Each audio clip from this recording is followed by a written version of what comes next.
This is Midori Sour Slush. We get some ice cube tray, we put in some sweet and sour, right? Beautiful. Now we come behind, well, we gotta fill the whole thing.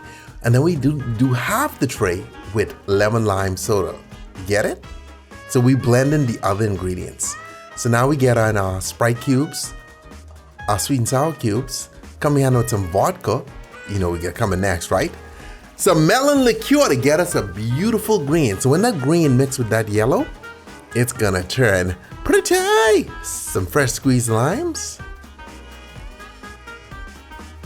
And bang. Now we blend. Okay? And we pour. Look at that neon. This is what they need in Area 51. This drink should be called the Area 51. Little cherry. Stay tipsy, friends. Stay tipsy.